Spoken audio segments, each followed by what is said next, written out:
At first glance, burnout can look like efficiency. You still show up, you still answer emails, you still meet the deadline, even if it's at the last minute. From the outside, you appear functional, but inside, the light that once fueled your work has dimmed. Burnout doesn't always stop productivity, it wears it like a costume. The disguise is convincing. You keep moving, so people assume you're fine. You tell yourself the same story. If I'm producing, I must be okay. But the truth slips through the cracks. Work that once felt alive now feels mechanical. Tasks get done, but meaning doesn't land. You collapse at the end of the day, not satisfied, only emptied. Productivity becomes proof of survival, not of passion.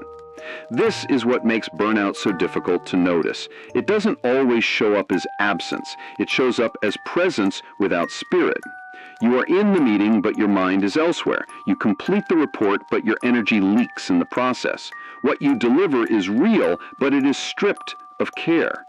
And because the output exists, the warning signs are ignored. The cost is heavy.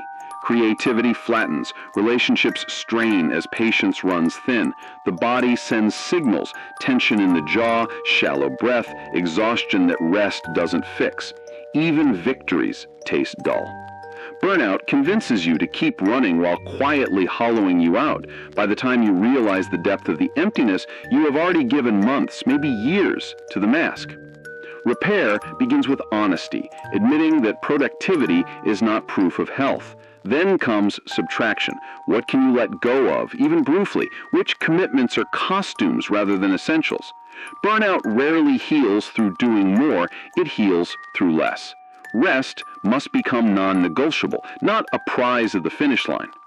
Small rituals matter here. 10 minutes without screens, one meal eaten slowly, a walk that is not for exercise but for air, conversations that don't involve tasks. These are not luxuries, they are lifelines. They remind you that you are more than what you produce. And slowly, the costume begins to loosen. Work regains texture when it is not your entire identity. Presence becomes real again, not just performed. Productivity shifts from a mask of survival to an expression of energy. You begin to recognize yourself in your own efforts, not just the shadow that burnout left behind. Burnout wears productivity. That is why it fools so many. But when you learn to see past the costume, you can stop measuring your health by your output. What matters is not just that something got done, but that you were whole enough to be there while doing it.